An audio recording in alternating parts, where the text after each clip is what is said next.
Hello students, समय एग्जामपुर कलम से क्रांति। मैं प्रीति आपका अपने परिवार एग्जामपुर में स्वागत करती हूँ। Very very good morning all of you. बज चुके ठीक सुबह के 9। स्वागत है आप सभी का ठीक सुबह 9 बजे आपके अपने परिवार एग्जामपुर चैनल पर। तो एक बार जल्दी से फटाफट से सभी स्टूडेंट्स आ जाइए। शुरू करते हैं अपने आज की शानदार जानदार क्लास को बिना किसी देरी के। सुपर 30 यानी कि 30 क्वेश्चन आज आपको देखने को मिलेंगे। आज मैं आपके लिए लेकर आई हूँ सारे मिक्स क्वेश्चन, जिसमें मैं वैन आर्य के थोड़े अच्छे खासे क्वेश्चन लेकर आई हूँ। तो चलिए शुरू करते हैं, देर किस बात की। नदी जब किनारा छोड़ देती है तब राह की चट्टान तक तोड़ देती। बात छोटी सी भी अगर चुप जाए दिल में तो जिंदगी के रास्ते को मोड़ देती। कहते हैं ना, जिद्दी होती है बहुत ही बढ़िया। अगर आप अच्छी चीज के लिए जिद कर रहे हो और वो पूरा हो जाए फिर तो क्या ही कह दे। शुरू करते हैं फिर आज के सेशन से अपनी आज की क्लास को। क्लास होती है आपकी डेली 9 बजे ऑन टाइम। आप लोगों को क्लास के में आ जाना है, ठीक है। रोज सुबह 9 बजे आपकी होती है क्लास। शुरू करते हैं फिर अपने सुपर 30 वाले सेशन को। तैयार है सभी लोग? क्वेश्चन नंबर 1 आपके स्क्रीन पर ये रहा। कह रहा है how many triangle are there. दी गई आकृति में कुल त्रिभुज की संख्या कितनी दिखाई दे रही है? करिए फटाफट से बताइए इसका आंसर क्या होगा। Good morning good morning. किसकी गुड इवनिंग हो रही है भाई इस टाइम? करिए जल्दी से फटाफट से बताइए। क्वेश्चन नंबर 1 में how many triangle are there, भाई कितने त्रिभुज दिखाई दे रहे हैं इसके अंदर, बताना। करिए फटाफट से बताइए। आधुन तो रटे रखे हैं। None of the above, very good. कितने हैं फिर टोटल? कुछ तो होगा आंसर। अगर आप नोटा कह रहे हो तो कुछ तो आंसर आएगा इसका। 31। चलो चेक करते हैं। सबसे पहले बेसिक फिगर पकड़ लेते हैं। तो ये बॉक्स बेसिक फिगर दे रखा है। कितने पार्ट में इसको डिवाइड किया गया है? 1 2 3 4। बड़ी वाली संख्या 4 यानी 4 दूनी 8 त्रिभुज यहाँ पे आ जाएंगे। ऐसे ही एक बड़ा सा बॉक्स यहाँ दे रखा है। कितने पार्ट में डिवाइड किया गया? 1 2 3 4। तो बड़ी वाली संख्या 4 दूनी 8 त्रिभुज यहाँ पे आ जाएंगे। यानी बड़े वाले बॉक्स बन गए 2। 8 + 8 कितने त्रिभुज हो गए? 16। इसके बाद देखो बेसिक फिगर 1 और 2 ये मिलाकर 3 त्रिभुज यहाँ पे आ गए। या दूसरे कलर से कर लो ताकि कंफ्यूजन ना हो। 1 और 2 इसको मिलाकर 3 त्रिभुज यहाँ पे। 1 2 इसको मिलाकर 3 त्रिभुज यहाँ पे। 1 2 इसको मिलाकर 3 यहाँ पे। तो 3 3 9 त्रिभुज ये हो गए। तो नीले कलर के मुझको 9 त्रिभुज यहाँ मिल गए। 3 + 3 + 3 यानी कि 9 त्रिभुज। कितने हो गए? 25 हो गए। अब इसके बाद बाकी के भी त्रिभुज को काउंट किया जाएगा। सारी आकृति को जब आप मिला दोगे तो पता चला एक ट्राइंगल ये बनेगा बाईं और एक ये बनेगा दाईं और 2, एक ये बनेगा 3 और एक ये बनेगा 4। और तो कोई नहीं बन रहा, यानी मुझे 4 और एक्स्ट्रा मिल गए त्रिभुज। तो कुल मिलाकर इस आकृति में त्रिभुज की संख्या 29 होगी। 29 रटा हुआ था ना, इसलिए गड़बड़ हो गई। 24 होंगी। सब बना दो, पता चल रहा है रट रखा है भाई। 29 होंगे। 31 क्यों आ रहे हैं जरा मुझे बताओगे, और कैसे आ रहे हैं 31? हाँ जी, 31 वालों जरा ध्यान देना। 2 कहां से बना दिया आपने एक्स्ट्रा? मुझे तो नहीं लग रहा कि 2 कहीं और से बनेंगे। जब आपने ये लाल वाले डिब्बे गिन लिए ना तो सारे गिन लिए, फिर कुछ भी नहीं बचा। ठीक है, पता नहीं 31 कहां से बना। बतानो, आ जाओ इधर। नेक्स्ट क्वेश्चन नंबर 2 सॉरी, पढ़िए जरा क्वेश्चन नंबर 2 और बताइए इसका आंसर क्या होगा। ब्लड रिलेशन यानी कि रक्त संबंध से संबंधित प्रश्न है। पढ़िए और बताइए। ठीक है, गलती से अच्छा एक गलती कर सकता है, सारे कैसे गलती कर सकते हैं एक साथ? चलो, कह रहा है एक तस्वीर की और महिला ने इशारा किया और कहा मीरा से। क्या कहा भाई? मीरा ने कहा उसके पिता के एकमात्र बेटे की पत्नी मेरी सास है। मतलब मेरी जो सासू माँ है ना, वो कौन है? उसके पिता के एकमात्र बेटे की पत्नी है। समझ रहे हो? यानी मेरी सासू माँ वही औरत है जो उसके पिता के एकमात्र बेटे की पत्नी है। दोनों एक ही मतलब औरत को इंडिकेट कर रहे हैं, बनाते हैं। पहली लाइन बना दो, उसके पिता के एकमात्र बेटे की पत्नी। यानी उस व्यक्ति के, कह रहा ना, महिला की ओर इशारा करते हुए कहा। महिला की ओर इशारा करते हुए क्या कहा कि भाई उसके पिता के, कोई भी है, उसके पिता के एकमात्र बेटे की पत्नी। तो उसके पिता का इकलौता बेटा है तो वो खुद ही हो जाएगा। एकमात्र बेटे की पत्नी कौन लगती है भाई? वही औरत है जो मेरी सासू माँ है। मेरी किसकी? मीरा की सासू माँ है, यानी मीरा के पति की मम्मी है। तो उसके पिता के इकलौते बेटे की पत्नी मेरी सासू माँ है। बन गया, बात एक ही हो रही है, इन औरत की हो रही है। कह रहा है मीरा का पति उस महिला से, तो भाई मीरा का पति उस महिला का क्या लगेगा? मीरा का पति उस महिला का क्या लगेगा? बनाया जा सकता है यहाँ पे, भतीजा लगेगा, बेटा लगेगा, चाचा लगेगा या फिर पिता लगेगा, पुत्र। चलो आना स्टार्ट तो हुआ है, रुकना चलो।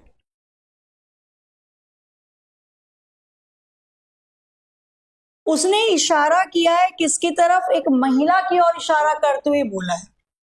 उस लड़की ने मीरा ने तरफ इशारा करते हुए बोला है। भाई इसमें थोड़ा सा ठीक करना, महिला की तरफ इशारा किया है कि उसके पिता यानी उस महिला के पिता के एकमात्र पुत्र की पत्नी मेरी सासू माँ है। आपसे क्वेश्चन में पूछा है मीरा का पति उस महिला से, यानी मीरा का पति उस महिला का क्या लगेगा? तो वो महिला मीरा के पति की लगेगी बुआ और वो लगेगा भतीजा। ये बुआ और भतीजा का रिलेशन होगा। किसका रिलेशन होगा? ये बुआ और भतीजे का रिलेशन होगा। भतीजा आएगा यहाँ पे, नहीं समझ में आया तो बताओ, फिर मैं बताती हूँ इसको और अच्छे से एक बार और। भतीजा होगा या वॉइस? अब तो वॉइस आ रही है भाई, वॉइस में मत तो बोल देना दिक्कत। कल रात पूरी क्लास खराब हो गई मेरी वॉइस के चलते। इस बार वॉइस के चलते खराब हुई ना तो मैं बोर्ड फाड़ दूंगी सब। बुआ भतीजा लगे, अरे आ रही आवाज भाई, काहे शैतानी कर रहे हो? बुआ भतीजा लगेगा, ठीक है? नहीं आया समझ में? आ जाओ, मैं एक बार और समझा देती हूँ। ध्यान से देखना और ध्यान से समझना, ठीक है? एक बार और समझ लो, कोई वो नहीं है, ट्रेन नहीं छूट रही, आ जाओ आराम से। इसने क्या बोला? एक तस्वीर में महिला की ओर इशारा करते हुए बोल रही है। मीरा ने किसकी तरफ इशारा किया है? महिला की। सन नहीं है, रुक जाओ, सुन लो मेरी बात भी। महिला की ओर इशारा किया है मीरा ने। मीरा ने किसकी तरफ इशारा किया है? महिला की तरफ इशारा किया है। इशारा किसकी तरफ किया? औरत की तरफ। उसके पिता, उसके किसके, जिसकी तरफ इशारा हो रहा है, इशारा किसकी तरफ हो रहा है? महिला की तरफ। तो ये कह रहा है उसके पिता यानी उस महिला के पिता जिसकी तरफ इशारा हुआ है, समझ रहे हो? उसके पिता यानी कि उस महिला के पिता, उस महिला के पिता का एकमात्र बेटा, महिला के पिता का एकमात्र बेटा की पत्नी, महिला के पिता के एकमात्र बेटे की पत्नी कौन है? तो वो औरत भाई महिला के पिता के एकमात्र बेटे की पत्नी लगती है। और साथ ही उसने बोल दिया कि मेरी सासू माँ है। मेरी किसकी? मीरा की सासू माँ है। मेरी किसकी? मीरा की सासू माँ है। सासू माँ मतलब मीरा के पति की मम्मी है। तो जो उस व्यक्ति यानी उस महिला के तो पिता के इकलौते बेटे की पत्नी है, लेकिन मेरी नजरों से देखोगे तो मेरी सासू माँ है। क्वेश्चन में केवल पूछा वो इतना है, मीरा का पति उस महिला से जिसकी तरफ इशारा हो रहा है, उस महिला से जिसकी तरफ इशारा किया जा रहा है, तो मीरा का पति उस महिला से कैसे संबंधित है? तो वो महिला क्या कहेगी उसके पति को? मीरा के पिता का बेटा यानी मीरा का भाई, और मीरा के भाई का लड़का, तो भाई के लड़के को क्या कहते हैं? भतीजा। तो ये बुआ और भतीजे का रिलेशन है। 100% ए करेक्ट होगा, ठीक है? शांति से पढ़ना एक बार। नेक्स्ट आ जाओ, क्वेश्चन दे रखा है आपको दिशा व दूरी से, पढ़िए और बताइए क्वेश्चन नंबर 3 के लिए कौन सा विकल्प सही होगा। समय आपका शुरू होता है अब, करो जरा इसको सॉल्व, ठीक है? आ जाओ इधर, आया समझ में ना? महिला पत्नी है? अरे नहीं, महिला पत्नी नहीं है। अच्छा, मैं किसी औरत की तरफ इशारा करके कह रही हूं, मैंने किसी औरत की तरफ इशारा किया, ऐसे समझो। जिसको बहुत दिक्कत हो गई है, ये रही मीरा। मीरा ने इशारा किया, डिंग डिंग डिंग, ये हाथ कानून के नहीं लग रहे। मीरा ने इशारा किया एक महिला की तरफ।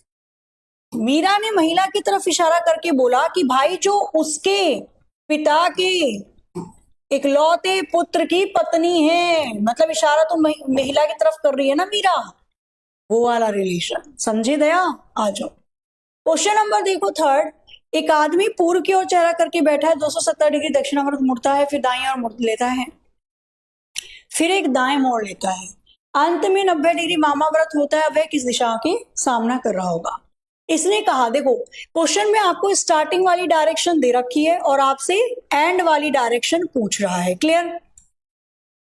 अच्छा, दक्षिणाव्रत मतलब क्या होता है पता है आपको? दक्षिणाव्रत मतलब होता है घड़ी की दिशा के अनुसार, यानी कह सकते हो दाई तरफ मुड़ रहा है। दक्षिणाव्रत मतलब घड़ी की दिशा के अनुसार दाई ओर मुड़ रहा है। तो पहले व्यक्ति 270 डिग्री दक्षिणाव्रत घूमता है, यानी कि पहले तो वो 270 डिग्री क्लॉकवाइज डायरेक्शन में घूमा, फिर उसने एक दाएं मोड़ लिया। एक दाएं मोड़ का मतलब क्या होता है? एक दाएं मोड़ का मतलब होता है उसने 90 डिग्री घड़ी की दिशा के अनुसार फिर से मोड़ लिया, अंत में वो 90 डिग्री वामाव्रत घूमता है, यानी अंत में 90 डिग्री वामाव्रत एंटी क्लॉकवाइज घूम रहा है। अब कौन सी दिशा में होगा? शुरुआती दिशा क्या दे रखी है उस व्यक्ति की? शुरुआत में चेहरा उसका पूर्व की दिशा में था, तो अंत दिशा पूछ रहा है, नहीं निकाल सकते क्या? बिल्कुल, विपरीत दिशा काट देना। कोई व्यक्ति यदि पूर्व दिशा में चेहरा करके खड़ा है, जब आप उसको उसके 270 डिग्री घड़ी की दिशा में घुमाओगे तो अंत में उस व्यक्ति का चेहरा ऊपर आ जाएगा, ऊपर यानी कि नॉर्थ में आएगा। नॉर्थ जिसको हिंदी में उत्तर कहा जाता है, उत्तर है इसका उत्तर, option C will right answer. काहे इतनी गड़बड़ हो रही है भाई? काहे नॉर्थ नहीं आ रहा है? उसने ये बोला, उसने कहा फिर एक दाएं मोड़ लेता है, पहले 270 डिग्री घूमा, फिर से एक दाएं मोड़ लिया। या तो आप ऐसे कर लो ट्रिक के साथ, गड़बड़ कर रहे हो दया, नाश्ता पानी करके नहीं बैठे क्या? या वो देख रहे हो हथौड़ी हथौड़ी अपना यार? इधर आ जाओ, एक बार दोबारा से देखो। कह रहा है आदमी का चेहरा कहाँ था? पूर्व की दिशा में था, ऐसे कर लो भाई। आदमी का चेहरा पहले था पूर्व की दिशा में, ठीक है, ईस्ट में। पहले वो 270 डिग्री घड़ी की दिशा में मुड़ता है, 270 मोड़ो, 1 2 3, तो हमने उसको 270 डिग्री घड़ी की दिशा में मोड़ दिया। अब उस व्यक्ति का चेहरा कहां गया? ऊपर, यानी कि उत्तर की दिशा में। फिर उसने बोला फिर से वह व्यक्ति एक दाएं मोड़ लेता है, फिर से उस व्यक्ति ने एक दाएं मोड़ लिया, अब आ गया पूरब में। अंत में 90 डिग्री घड़ी के विपरीत दिशा में मुड़ता है, अंत में 90 डिग्री घड़ी के विपरीत दिशा में मुड़ा, मतलब फाइनली तो वो उत्तर में ही आ रहा है ना, उत्तर है इसका उत्तर, क्लियर है। आ जाओ क्वेश्चन नंबर 4, सही नहीं जा रहा, 2-3 क्वेश्चन में हो गई गड़बड़ आपकी। आ जाओ इधर, क्वेश्चन नंबर 4 दे रखा है, इसने पढ़िए और बताइए कौन सा अक्षर बी के विपरीत आएगा? बी के साथ सामना करेगा, विपरीत होगा अगर 4 स्थिति नीचे दी गई है। अच्छा, बी के अपोजिट इन चारों में से कौन सा विकल्प होगा? करिए फटाफट से, बताइए इसका आंसर क्या होगा। Good morning good morning good morning, आ गया, चलो वेरी गुड। क्वेश्चन को ध्यान से पढ़ो, बहुत जल्दबाजी मत करना, गड़बड़ हो जाएगी, ठीक है। आ जाओ, कह रहा है बी के विपरीत क्या आएगा? सारे पासे को ध्यान से देखो, अगर मैं दूसरे वाले पासे को तीसरे वाले से कंपेयर करूं, तुलना करूं, तो यहां पे भी सी डी, यहां पे भी सी डी, बी के विपरीत ई आ जाएगा, ई के विपरीत बी आ जाएगा। तो जब भी दो पासे में दो सतह कॉमन होती है, तीसरी वाली सतह एक दूसरे के विपरीत होती है, ठीक है जी। आगे चलते हैं, क्वेश्चन नंबर 5 पढ़िए और बताइए। आपको एक आकृति दे रखी है, कागज काटा हुआ है बीच में से, बताना है खोलने पर चारों में से कौन सी आकृति आएगी। बड़ा बढ़िया क्वेश्चन है, बनाओ और बताओ। क्वेश्चन नंबर 5, एक पेपर दे रखा है और इस पेपर को जब खोला जाएगा, ठीक है, पेपर कटिंग फोल्डिंग का क्वेश्चन है, पेपर को मोड़ना और काटना। जब आप इस पेपर को खोलोगे तो चारों में से कौन सी आकृति बनेगी? करना जरा जल्दी से। ई ई ई, ई आंसर क्यों आ रहा है? हाँ, इसका तो ई ही है। कैसे? अब यहां पर ध्यान से देखना भाई, ये जो पेपर है ना, ये ऐसे था, इसको एक तो यहां से मोड़ा गया, एक यहां से मोड़ा गया। यहाँ पे सर्किल है ना, यानी एक सर्किल तो यहाँ पे भी आएगा, बीच में दो गोले होंगे। ये वाला हिस्सा आधा मोड़ा है ना, तो जब मैं इसको खोलूंगी तो आधा सर्किल यहाँ कटा हुआ आएगा, ऐसे ही आधा सर्किल यहाँ पे कटा हुआ है। तो भाई पहले तो मेरे को इस वाली आकृति को इधर मोड़ना पड़ेगा, यहाँ आ गया। ये आधा सर्किल कटा हुआ इधर बन जाएगा, ऐसे ही आधा सर्किल कटा हुआ इधर बन जाएगा। सेम टू सेम आकृति केवल ऑप्शन 1 में दिखाई दे रही है, 1 will be the right answer. आकृति को मोड़कर कौन सा पासा बनाया जा सकता है, करिए फटाफट से बताइए। खुले हुए पासे को मोड़कर चारों में से कौन सी आकृति बनाई जा सकती है? Good morning, good morning, good morning. नाश्ता पानी करके आए हो ना, गड़बड़ नहीं करनी है, आ जाओ। आकृति मोड़कर बनाई जा सकती है, इस खुली हुई आकृति को मोड़कर चारों में से कौन सी आकृति बन सकती है, ये आपको बताना है। तो एक को छोड़कर एक लाइन में दो से ज्यादा सतह, एक को छोड़कर एक, यानी खाली वाले डिब्बे के विपरीत खाली वाला डिब्बा आएगा। कोई भी दो विपरीत सतह एक साथ तो बनेगी नहीं, तो खाली वाले डिब्बे एक साथ नहीं आ सकते। एक को छोड़कर एक के विपरीत भरा हुआ शेडेड रीजन आ जाएगा, और बाकी जो बचा वो एक दूसरे को ले गया। क्रॉस वाली आकृति के विपरीत फिर से एक शेडेड रीजन आ जाएगा। अब दो शेडेड रीजन और ए आ जाए, ये भी पॉसिबल नहीं है। अब देखो, क्या खाली डिब्बा आ सकता है? आ सकता है। भरा हुआ डिब्बा आ सकता है, क्रॉस आ सकता है, बिल्कुल 4 वाला बन सकता है। अब देखो, क्या ए आ सकता है? आ सकता है। क्रॉस आ सकता है? आ सकता है। पर क्या भरा हुआ डिब्बा आएगा? नहीं। जब इसने ए और क्रॉस दे दिया तो भरा हुआ डिब्बा आ ही नहीं सकता, क्योंकि कोई भी विपरीत सतह एक साथ तो दिखाई देगी नहीं, मजबूरी है। क्वेश्चन नंबर 6 के लिए 4 बिल्कुल सही उत्तर होगा। नेक्स्ट आ जाइए, क्वेश्चन नंबर 7 आपके स्क्रीन पर ही रहा। आपको बताना है मिसिंग नंबर यानी लुप्त संख्या श्रृंखला का क्वेश्चन है। क्वेश्चन मार्क की जगह चारों में से कौन सा विकल्प आएगा, करिए फटाफट से, बताइए इसका आंसर क्या हो सकता है। बनाओ जरा एक बार जल्दी से, बताओ इसका आंसर क्या हो सकता है। 3 नंबर क्वेश्चन चेक करो, क्या हुआ 3 नंबर क्वेश्चन में। चलो इसको देखो फिर चेक कर लेते हैं हम, अगर कुछ लग रहा है आपको। सीरीज दे रखी है, वो भी मिसिंग नंबर की, यानी कि लुप्त संख्या की श्रृंखला आपको दे रखी है। अब ध्यान से देखोगे तो ये पता चल रहा है भाई, 3 का स्क्वायर 9 में से घटा रखा है, 5 के स्क्वायर में से घटाया, 7 के स्क्वायर में से घटाया, 9 के स्क्वायर में से घटाया, यानी विषम की जो संख्या ले रखी है, ऑड नंबर विषम संख्या के स्क्वायर में से एक घटाया जा रहा है। तो 3, 5, 7, 9 आगे 11 के स्क्वायर में से घटा देना, 121 में से एक को घटाओगे तो 120 आ जाएगा। ठीक है, अच्छा क्या कह रहे हो, कौन सा क्वेश्चन नंबर 3? क्वेश्चन नंबर 3 सही है, चेक कर लेना आप एक बार, क्योंकि पहले उसने बोला ना, सारे पॉइंट्स देखा करो। पहले वो बोलता है कि 270 डिग्री वो घड़ी की दिशा में घूम रहा है, फिर एक बार दाईं ओर मुड़ा, इसको ही पकड़ लेना, फिर 90 डिग्री वामाव्रत हो जाता है। बिल्कुल सही है, एक बार चेक कर लेना। ठीक है, चलो कहां थे हम, क्वेश्चन नंबर 8 हो गया था, क्वेश्चन नंबर 7 तक हो गए थे, 8 पर आ जाते हैं। पढ़िए फटाफट से क्वेश्चन नंबर 8 और बताइए इसका आंसर क्या होगा। घड़ी की सुई शाम के 7 बजे, 2 बजे से 7 बजे तक कितनी बार 90 डिग्री का एंगल बनाएंगी, यानी समकोण बनाएंगी। करना जरा एक बार जल्दी से, 2 से 7 के बीच में कितनी बार समकोण बनेगा, बनाओ फटाफट से, बताओ इसका आंसर क्या हो सकता है। आ जाओ, तो कैसे निकालेंगे, हमें पता है जब भी 90 डिग्री की बात होती है, 1 घंटे में 2 बार 90 डिग्री का एंगल बनना चाहिए। इस हिसाब से तो 12 घंटे में 24 बार 90 डिग्री का एंगल बनना चाहिए। लेकिन किंतु परंतु बंधु, परफेक्ट समय एक होता है 9 बजे का और एक होता है 3 बजे का, जब एकदम एग्जैक्ट टाइम पे 90 डिग्री का एंगल बन जाता है। तो यानी इसके लिए कौन सा समय जिम्मेदार है, 3 बजे का और 9 बजे का समय जिम्मेदार होता है। इसी वजह से इन दो समय के चलते 2 बार बन नहीं पाता एक्स्ट्रा एंगल, और बोला जाता है कि 12 घंटे में केवल 22 बार ही 90 डिग्री का एंगल बनता है। अब ये चीजें आपको पता होनी चाहिए, ठीक है, इतना पता होना चाहिए। अब आ जाते हैं हम अपने क्वेश्चन पे। दोपहर 2 से 7 के बीच में टोटल 5 घंटे बीते, तो अगर मेरी घड़ी 1 घंटे में 2 बार बनाती है 90 डिग्री, तो 5 घंटे में उसे 10 बार बनाना चाहिए 90 डिग्री का एंगल। लेकिन किंतु परंतु बंधु, अब चेक कर लो, क्या 5 या 2 बजे से 7 बजे के बीच में 3 या 9 बजे तो कितनी बार बजे, तो 2 से 7 के बीच में 3 बजेगा और एक ही बार बजेगा, यानी एक बार बनने वाला एंगल नहीं बन पाएगा एक्स्ट्रा। इन 5 घंटे में केवल 9 बार ही 90 डिग्री के एंगल बनेंगे। आंसर आ जाएगा option B. Next question number 9 पढ़िए फटाफट से, बताइए क्वेश्चन मार्क की जगह चारों में से कौन सा विकल्प आएगा। समय आपका शुरू होता है अब। करो जरा इसको भी सॉल्व फटाफट से। हर हर महादेव, करिए जल्दी से, बनाइए इसका आंसर क्या होगा।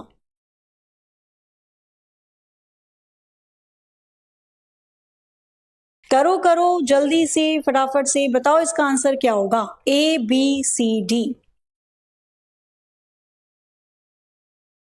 तो अब इसने बोला 2, 12, 36, 80, 150, आगे है क्वेश्चन मार्क। तो यहां पे जब भी संख्या आपको लगातार दिखाई दे, यूनिट डिजिट जिसकी सेम है, कोशिश करो स्क्वायर क्यूब से बन जाए, नहीं तो अंतर निकाल लेना। अब हमें पता है मैं 125 कैसे या 150 कैसे बना सकती हूँ। तो भाई 5 का क्यूब 125 प्लस के 5 का स्क्वायर 25, कितना आ जाएगा 150। 4 का क्यूब 64, 4 का स्क्वायर 16, 3 का क्यूब 27, 3 का स्क्वायर 9, 2 का क्यूब 8, 2 का स्क्वायर 4, 1 का क्यूब 1, 1 का स्क्वायर 1।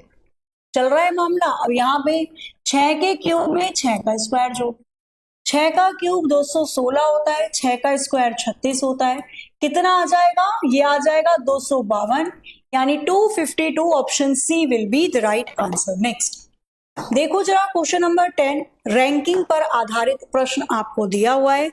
पढ़िए बड़े ध्यान से और बताइए क्वेश्चन नंबर 10 के लिए चारों में से कौन सा विकल्प आपको लगता है सही होगा। हाँ जी 252 बिल्कुल सही उत्तर है। ठीक है, तो कह रहा है 10 लड़कियों और 20 लड़कों की एक कक्षा में जया का स्थान लड़कियों में चौथा और कक्षा में 18वां है। जया का कक्षा में लड़कों के बीच कौन सा स्थान होगा। बहुत बहुत बढ़िया, कंफ्यूज मत होना वरना 100% कर दोगे। जो कंफ्यूज होगा उसमें दिक्कत होगी, अदरवाइज तो 100% कर ही दो। C for Chennai can not be determine. रुको रुको रुको, चलो इसने कहा 10 लड़कियां और 20 लड़कों की एक कक्षा में, यानी कि एक कक्षा में कह रहा है जो लड़कियां हैं, लड़कियों की संख्या उसने दे दी 10 है और लड़कों की संख्या उसने दे दी 20 है। क्लियर। फिर कह रहा है जया का स्थान लड़कियों में तो चौथा है, कक्षा में 18वां है, यानी जया नाम की लड़की अपनी क्लास में 18वें नंबर पे आती है, ओवरऑल क्लास में तो 18वें नंबर पे आती है, यानी जया के ऊपर कितने बच्चे बैठे होंगे 17। जया के ऊपर 17 व्यक्ति होंगे ना, तभी तो जया की रैंक क्लास में 18 आई। मैं अगर अपनी क्लास में तीसरे नंबर पे आती हूँ, मुझसे पहले 2 बच्चे होंगे, तभी मेरी रैंक तीसरी है। मैं अपनी क्लास में 5वीं रैंक पे आती हूँ, मुझसे पहले 4 बच्चे होंगे, तभी मेरी रैंक 5वीं है। मैं अपनी क्लास में 8वीं रैंक पे आती हूँ, मतलब मुझसे पहले 17 बच्चे होंगे, तभी तो मेरी रैंक क्या हो जाएगी 18वीं हो जाएगी। वही वाला केस है, जया अपनी क्लास में 18वें नंबर पे आती है, यानी जया से पहले 17 बच्चे बैठे होंगे। फिर कह रहा है कि जया लड़कियों में चौथे नंबर पे है, लड़कियों में चौथे नंबर पे है, यानी जया से पहले 3 लड़कियां बैठी हैं, इन 17 में से 3 लड़कियां हैं, तभी तो लड़कियों की रैंक अगर मैं बात करती हूं तो ये लड़कियों की रैंक में जया चौथे नंबर पे है। 3 लड़कियां बैठी होंगी उसके आगे, तभी चौथे नंबर की लड़की आ गई जया। समझ में आ रहा है। इन 17 व्यक्तियों में से 3 तो लड़कियां दे रखी हैं। पूछ रहा है आपसे क्वेश्चन के अंदर सिंपली, उसने कहा जया का कक्षा में लड़कों के बीच में क्या रैंक होगी। अब उन 17 में से 3 तो हो गई लड़की, बाकी बची संख्या यानी कि 14 लड़के बैठे होंगे। भाई जया के आगे लड़के और लड़कियां बैठी हैं, लड़कियां 3 बैठी हैं, तो लड़के कितने बैठेंगे, 17 में से 3 घटा दो, 14 लड़के होंगे। तो लड़कों की में रैंक अगर देखो, 14 लड़के जया के ऊपर बैठे हैं, 14 के बाद कौन सी रैंक आती है 15वीं, यानी लड़कों की पंक्ति में देखोगे तो जया की रैंक आएगी 15वीं। लड़कियों में चौथे नंबर पे है क्योंकि उसके आगे 3 लड़कियां बैठी हैं। टोटल व्यक्ति 17 थे, जिसमें से 3 लड़कियां हैं, बचे 14 लड़के। 14 के बाद कौन सा नंबर आता है 15, यानी कि जया लड़कों में 15वें नंबर पे आएगी। 15 करेक्ट होगा। कहां गए जो आंसर कर रहे थे सी एंड डी? क्लियर है ना? बस ध्यान सामने रखो, बाकी कोई चीज कॉपी पेस्ट मत करो, 100% समझ में आ जाएगा। पर ध्यान सामने हो तो ना, आप तो बहुत सारे कमेंट करते हो। आगे चलने से पहले आप सभी के लिए जरूरी सूचना, आप कर रहे हैं आरआरबी ग्रुप डी के एग्जाम की तैयारी, तो एग्जामपुर आपके लिए लेकर आया है स्पेशल बैच, जिसमें आपको साइंस के नोट्स फ्री प्रोवाइड करवाए जा रहे हैं। ध्यान रखिएगा, आरआरबी ग्रुप डी में साइंस के 25 क्वेश्चन पूछे जाएंगे सामान्य विज्ञान के, जो क्लास 8, 9, 10 एनसीईआरटी बेस्ड होने वाले हैं। इसलिए हम आपको प्रोवाइड करवा रहे हैं, जो बच्चे 31 जनवरी से पहले इस बैच को परचेज कर रहे हैं, उनको क्लास 8, 9, 10 के हैंड रिटन हिंदी में लिखे हुए एनसीईआरटी के नोट्स प्रोवाइड करवाए जाएंगे, उनके घर तक डिलीवर होंगे। ठीक है, ये 3 बुक मिलेगी आपको। बाकी क्लासेस तो है ही, जो 1 फरवरी से स्टार्ट हो रही है। साथ में हम आपको टेस्ट सीरीज भी प्रोवाइड करवा रहे हैं, क्वेश्चंस भी मिलेंगे, 6 से 7 घंटे की लाइव क्लास होगी, और बुक तो मिल ही रही है साथ में। ठीक है, इतना सब 499 में। तो जिन बच्चों ने बैच नहीं लिया है जरूर ले लीजिएगा। 1 तारीख से स्टार्ट है क्लास ऐसा ना छूट जाए। ठीक है, चलो, क्योंकि जब तक एग्जाम नहीं होगा तब तक वैलिड है, 1 साल तक वैलिड है ये 499 का कोर्स, जिसमें सब मिल रहा है। आगे चलते हैं, हम कुछ क्वेश्चन वेन आरेख पर आधारित होंगे, बहुत ही बढ़िया क्वेश्चन।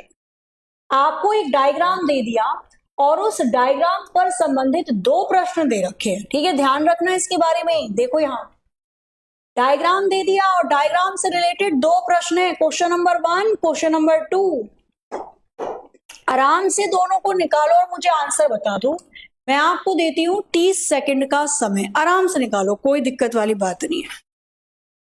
बुक मिलेगी बच्चा, जो आसपास है उनको तो मिल जाती है 1 हफ्ते में, जो थोड़े दूर हैं उनको 10 दिन 14 दिन में मिलती है। ध्यान से देखिए क्वेश्चन को, बताइए इसका आंसर क्या होगा। दोनों का उत्तर बता दो, पहले वाले का भी और दूसरे का भी। अब आपको दोनों में अंतर समझ में आ जाएगा। ठीक है, आ जाओ। पहले वाले क्वेश्चन को ध्यान से देखना। पहले वाले क्वेश्चन में पूछा है एफ में कितने लोग हैं, एफ में कितने लोग। तो एफ वाला गोला ये है, एफ में कितने लोग हैं, सारी संख्या जोड़ देना, 9 + 12 + 15 + 13, वो सारी संख्या जोड़ जो एफ वाले गोले में आ रही है। ये आ गए टोटल व्यक्ति जो एफ के अंदर है। कितने हो जाएंगे भाई, 5, 3, 8, 9, 10, 30, 40, 40 और 9, 39। आंसर आ जाएगा कितना, 49।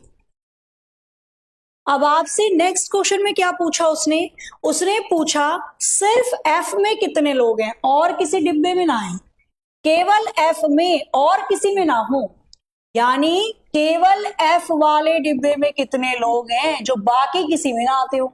तो यहां पे केवल 9 संख्या आ जाएगी। तो केवल एफ में 9 लोग हैं और टोटल या कुल एफ में 49। ठीक है, आ जाओ जरा इसको ही बनाओ। अगर क्वेश्चन ऐसा आ रहा है, क्योंकि वेन डायग्राम तो देगा ही देगा वो, जरा एक बार देखो इसको भी ध्यान से, आराम से बताओ, कोई जल्दबाजी नहीं है। मैं आपको 30 सेकेंड दूंगी, फटाफट से। दे रखा है एच में कितने लोग हैं और बताना है सिर्फ एच में कितने लोग हैं। करना जरा इसको भी जल्दी से। एक तरफ बताना है एच में कितने लोग हैं और एक तरफ बताना है सिर्फ एच में कितने लोग हैं। करिए जरा और बताइए इसका आंसर क्या आ रहा है। अब इस बार क्या करना है, इस बार आपको एच वाला गोला पकड़ना है, इस बार एच वाला गोला पकड़ना है। तो जब आपने ये एच वाला गोला पकड़ा, उसने बोला एच में कितने लोग हैं, सारी संख्या जोड़ लेना। कितनी कितनी, सब जोड़ लो, 12 + 12 + 15 + 14। कितना आ जाएगा, 9, 10, 11, 12, 13, 3 यूनिट डिजिट एक में दे रखी है, यानी 53 हो जाएगा। और अगर आपसे क्वेश्चन पूछ रहा है सिर्फ एफ में, एच में सॉरी, तो केवल एच में, बाकी किसी डिब्बे में ना आए, केवल एच में आए, तो वो 12 लोग हो जाए। बना लोगे, समझ में आया सिर्फ का मतलब क्या होता है। अच्छा, अब लो एक और क्वेश्चन, ध्यान से पढ़ना, उसी में सारी चीजें समझ में आ जाएंगी। एक तरफ पूछ रहा है एच और बी में कितने लोग हैं, एक तरफ पूछ रहा है एच या बी में कितने लोग हैं। इसे भी ध्यान से बनाइए और मैं आपको देती हूं समय। शुरू करिए, आपके पास है अगेन 30 सेकेंड। ठीक है, पीडीएफ कहाँ मिलेगी? अभी पढ़ तो लो, पीडीएफ तो मैं क्लास के लास्ट में रोज बताती हूँ। यही तो दिक्कत है, पढ़ना नहीं है, सारी बातें करनी है आपको। हाँ अरे भाई दे दूंगी पीडीएफ, डेली देती हूँ आपको। अभी फिलहाल क्वेश्चन पे चल रहे हैं, क्वेश्चन पढ़ो ध्यान से, बता दो, देखा जाए कितना बता पाते हो, कितनों को गड़बड़ लग रही है और कितनों का सही हो रहा है। Very very good. कुछ बच्चों का बिल्कुल सही है बट कुछ का नहीं सही है। आ जाओ। जब वो बोलता है H और B में, यानी वो सारी संख्या ले लो जो H और B वाले डिब्बे में कॉमन है। समझ रहे हो? H और B में जो कॉमन है उनको लेने की बात करता है वो। H और B में कितने लोग हैं, यानी H वाले डिब्बे में और B वाले डिब्बे में वो संख्या जोड़ दो जो H और B दोनों में आ रही है, 15 और 14। H और B, वो संख्या जो H और B दोनों में आ रही है, 15 और 14, कितना आ जाएगा ये? 29। क्लियर? अच्छा, इसी के अंदर बोले H या B में कितने लोग हैं, तो H या B मतलब आपको H वाले और B वाले सभी लोगों को पकड़ लेना है। H या B मतलब H में है या B में है, किसी ना किसी में तो है। H या B सारी संख्या पकड़ लेनी है जो H और B के अंदर आ रही है, यानी 12 भी पकड़ो, 15 भी पकड़ो, 14 भी पकड़ो। ऐसे दे रखा है ना इसने, यहाँ पे 12 लिखा है ना, 12 भी लो, 15 भी लो, 14 भी लो, 20 भी लो और 12। सारी संख्या ले लो जो H और B के अंदर आ रही है, सबको जोड़ लो।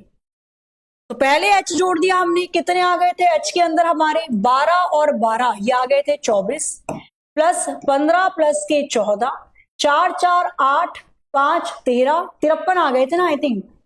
53 तो मेरे H के अंदर ही आ गए थे, जो B में बच गए उनको और जोड़ दो। 20 और 13 33 को और जोड़ देना, कितना आ जाएगा ये? 86, 86। सारी संख्या जोड़ दो जो दिख रही है आपको, टोटल जोड़कर 86 बनेगी। तो H B दोनों की संख्या जोड़ दी।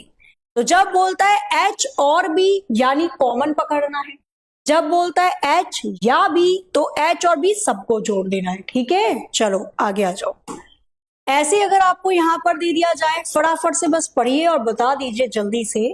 पहले बताना है आपको F और B, फिर बताना है F या B। करो जल्दी, समय आपके पास वही है, 25 तो नहीं 30 सेकंड का है। करिए जल्दी से, बताइए इसका आंसर क्या होगा। आ रहा है ना समझ में? इसलिए मैंने साथ में लिखा हुआ है ताकि अब कंफ्यूजन बनेगी नहीं। बाबू सोना मत करो, ठीक है? बाबू सोना जिंदगी भर का रोना, ठीक है? बनाइए फटाफट से, बताइए इसका आंसर क्या होगा।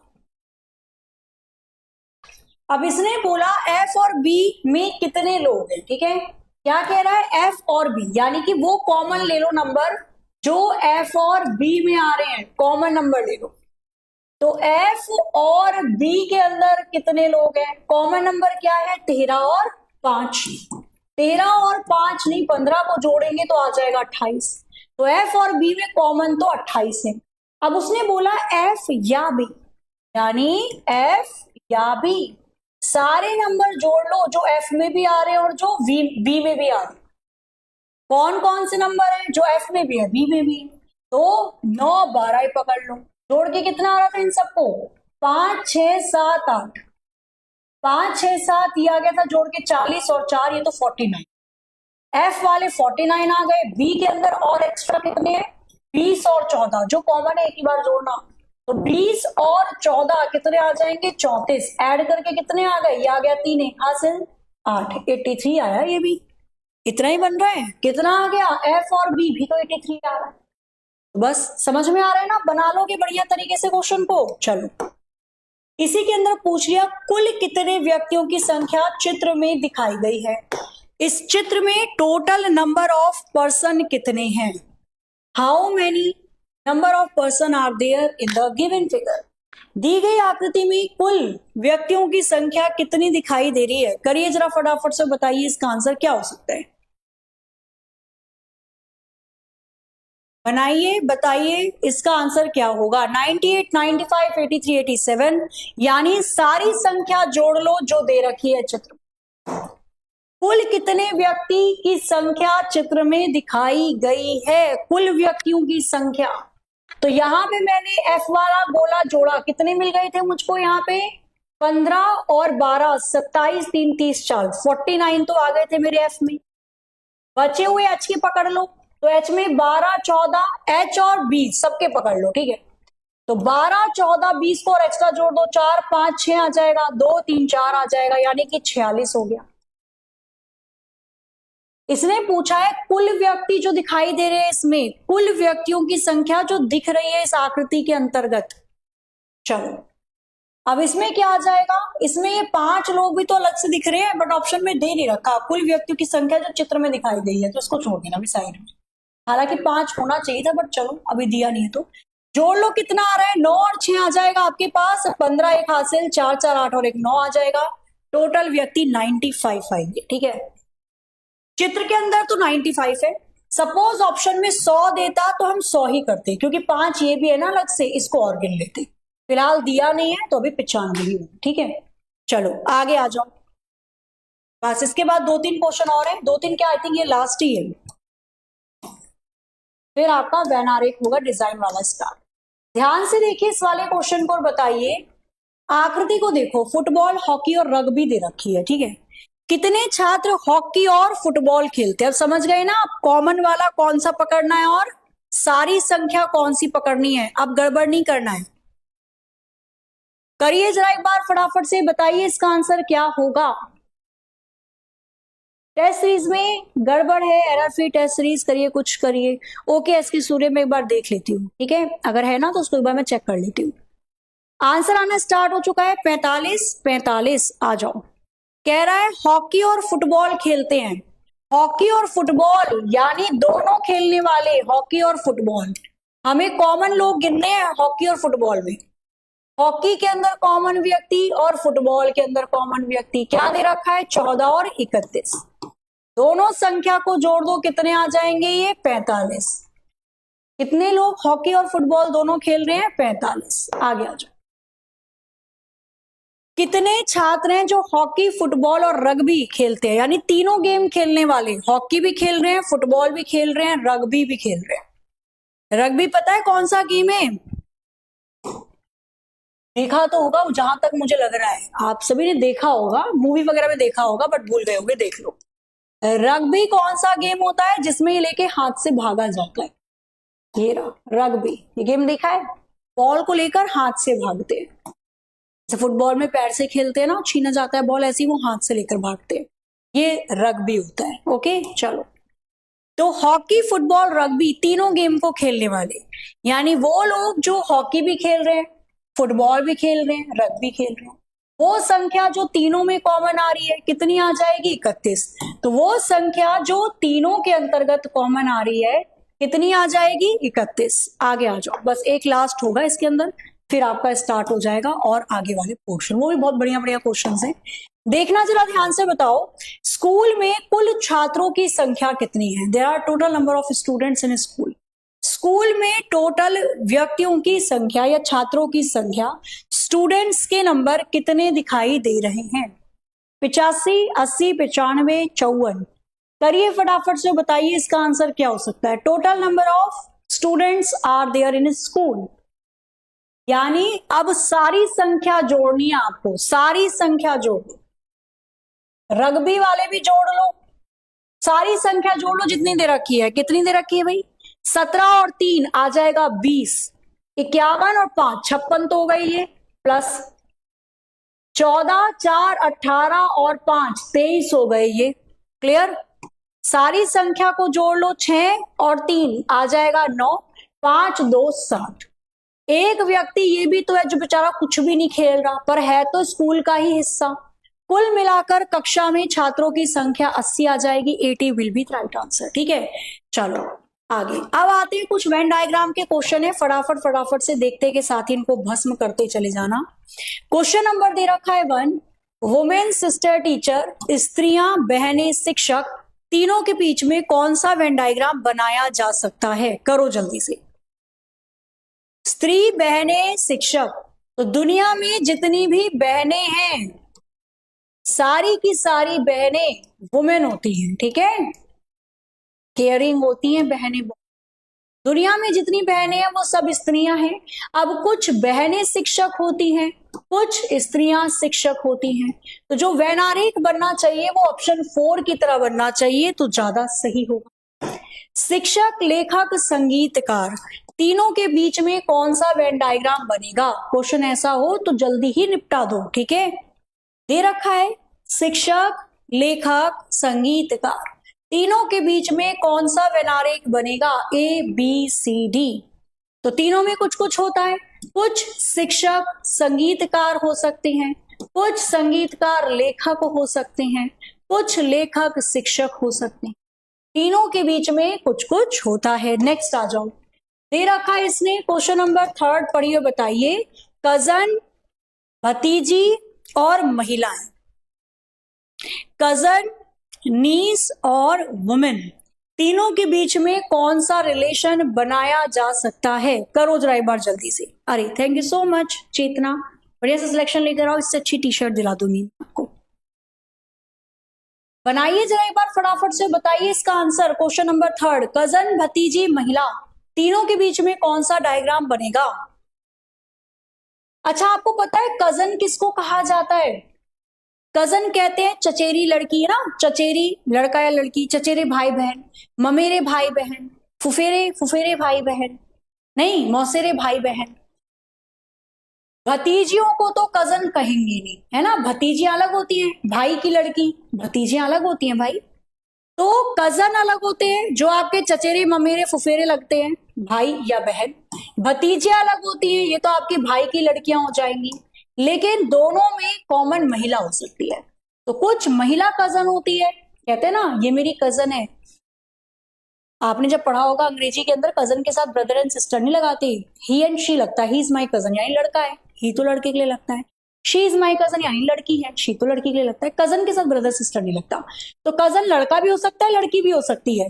तो कुछ महिलाएं कजन है, कुछ भतीजे भतीजियां, अच्छा यहाँ पे ये भी तो हो सकता है कि सारी भतीजियां महिलाओं के अंदर आएंगी भाई। भतीजी दे रखा है ना, भतीजी तो औरत को ही कहा जाएगा, बेटी को। रुकना जरा, दुनिया में जितनी भी भतीजी है वो तो सब महिला ही है ना, पुरुष को तो भतीजा कहा जाता है। दुनिया में जितनी भी भतीजी हैं सारी महिला हो जाएंगी। अब इसके बाद यहां पर आप पकड़ सकते हो कि महिला वाले गोले का कुछ हिस्सा कजन में आएगा, भतीजे वाले गोले का कुछ हिस्सा कजन में आएगा। कुछ भतीजियां हो सकती हैं कजन, हमारी नहीं हो सकती पर अपने चचेरे मौसेरे फुफेरे की कजन हो सकती है। कुछ महिलाएं भी कजन हो सकती हैं। यहाँ पे वेन डायग्राम 4 आएगा सही, ये तो हमने देखा ही नहीं भाई। भतीजियां सारी महिलाएं तो है, पुरुष को तो भतीजा कहते हैं, ठीक है, भतीजी तो महिला ही कहलाएंगी। आ जाओ नेक्स्ट देखो, क्वेश्चन नंबर 4 सिटिंग अरेंजमेंट का है, पढ़िए फटाफट से, बताइए इसका आंसर। कह रहा है 6 व्यक्ति R U G T B और एम उत्तर की ओर चेहरा करके एक पंक्ति में खड़े हैं। एम और बी टी के निकटतम पड़ोसी है, जी किसी एक कोने पर है, आर यू के तत्काल बाईं ओर है, जी बी के तत्काल बाईं ओर है, एम के तत्काल दाएं कौन बैठा है, बी आर यू जी, करिए बताइए। क्वेश्चन शुरू करिए जहां पर आपको फिक्स पोजीशन दे रखी हो, ठीक है। अब इसने बोला क्या, यहां से पकड़ लो, जी जो है वो बी के बाईं ओर है, तो मैंने बी के बाईं ओर जी को बना दिया। कह रहा था कि जी किसी एक अंतिम छोर पे है, तो जी इस कोने पर होगा। कितने लोग हैं, 6, 1 2 3 4 5 6। फिर बोला इसने एम और बी टी के पड़ोसी हैं, तो टी के पड़ोसी हैं एम और बी। आर यू के बाईं ओर बैठा है, तो यू के तत्काल बाईं ओर आर बैठा है, सभी बैठ गए। अब आपसे क्वेश्चन में पूछा क्या है उसने, एम के तत्काल दाईं ओर, तो एम के तत्काल दाईं ओर कौन सा व्यक्ति दिखाई दे रहा है, आर दिखाई देगा। आर यानी कि ऑप्शन बी करेक्ट। फल लाल कमीज, लाल है कमीज इसकी लाल है, क्वेश्चन नंबर 5 पढ़िए और बताइए कि फ्रूट, रेड और शर्ट तीनों के बीच में कौन सा वेन डायग्राम बनाया जा सकता है? करो जल्दी से। तो तू लोग इन पढ़े क्या आयल बड़ा कि बाबू की आवाज सुने क्या आयल बड़ा हो? एग्जाम में ये क्वेश्चन तो नहीं क्या है कि बतावा लोग इन किस किस समय बाबू की आवाज सुन ले बड़ा? करिए जरा फटाफट से, बताइए इसके लिए कौन सा विकल्प अकॉर्डिंग टू यू सही हो जाएगा। कह रहा है फल, कमीज, लाल। देखो फल अलग होता है खाते हैं, कमीज अलग होता है पहनते हैं, यानी फल वाला गोला अलग हो जाएगा, कमीज वाला गोला अलग हो जाएगा, लेकिन दोनों में कॉमन आ जाएगा लाल। कुछ फल लाल होते हैं, कुछ कमीज लाल होती है। तो जो वेन डायग्राम यहाँ पे बनेगा वो थर्ड वाला बनने वाला है। रसोई, घर, बगीचा, किचन, होम और बगीचा, बगीचा यानी कि गार्डन, तीनों के बीच में कौन सा रिलेशन बनाया जा सकता है? करिए फटाफट फटाफट से। आपके होंगे ना बेबी और आप रहे कांटेक्ट में, तब मैं बोलूंगी। जगा दो बेबी को, तब पता चलेगा। बेटा बच्चे जग तो बड़े आसानी से जाते हैं, सोते नहीं है। फिर लगता है कि काश हम ऐसे होते, नहीं हम तो आराम से सो रहे होते, हमें बस कोई मसाज कर देता टाइम टू टाइम, खाना पीना खिला देता और बस हमारा काम होता सोना। कितना मजा आता। और ये सब कर चुके हैं हम लोग, वो याद नहीं रहते पल। रसोई, घर, बगीचे, तीनों के बीच में कौन सा वेन डायग्राम बनाएगा?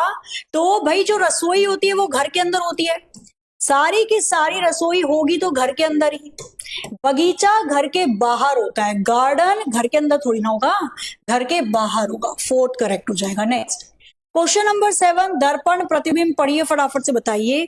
आकृति का दर्पण प्रतिबिंब चारों में से किसके अंतर्गत दिखाई देगा? ए, बी, सी, डी। करो जरा एक बार जल्दी से बताओ इसका आंसर क्या हो सकता है।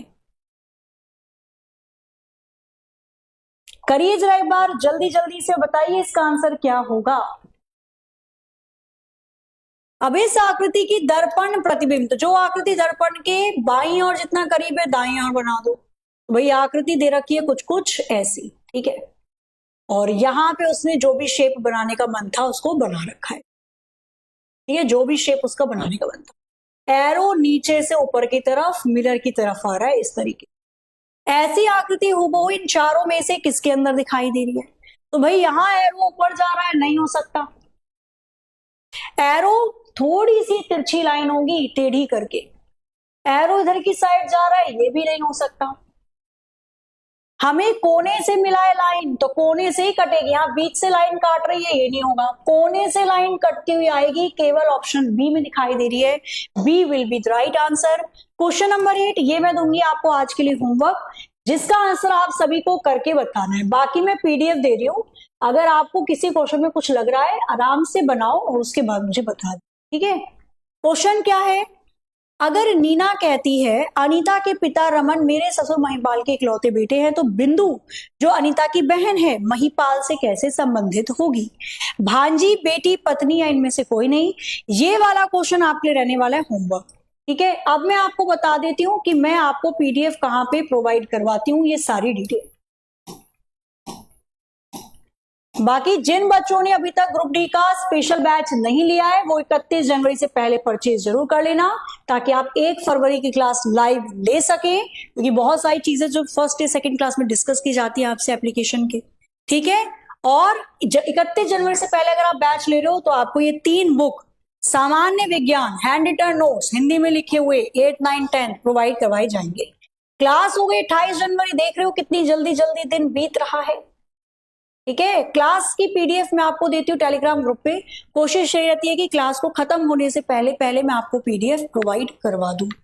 करना क्या है, टेलीग्राम पे जाना है, सर्च करना प्रीति मैम एग्जाम्पल नोट्स। अगर नहीं मिलता है तो मैं आपको स्कैन करने के लिए क्यूआर कोड दे देती हूँ, उससे स्कैन करके भी आप ग्रुप से ऐड हो सकते हो,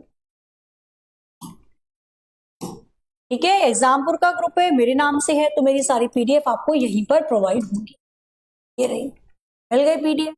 ग्रुप है प्रीति मैम एग्जाम्पल नोट्स, इस स्कैनर को स्कैन कर लीजिएगा या टाइप करना @प्रीति मैम एग्जाम्पल नोट्स, ठीक है, मिल जाएगा आपको ग्रुप। यहाँ पर पीडीएफ आपकी डल रही है, तो जो क्वेश्चन में डाउट भी लग रहा है ना उस क्वेश्चन को एक बार देख लेना, कोई दिक्कत नहीं है। आज की क्लास को इसी के साथ हम लोग यहाँ पर एंड करते हैं। आशा है आपको क्लास अच्छी लगी होगी। मिलते हैं हम लोग फिर आज शाम 6 बजे। तब तक के लिए हंसते रहिए, मुस्कुराते रहिए, खुश रहिए, अपना अपनी घरों का ख्याल रखिए। जय हिंद, जय Bharat. First day first show कितने बच्चों का, एक बार कमेंट करके बता दो।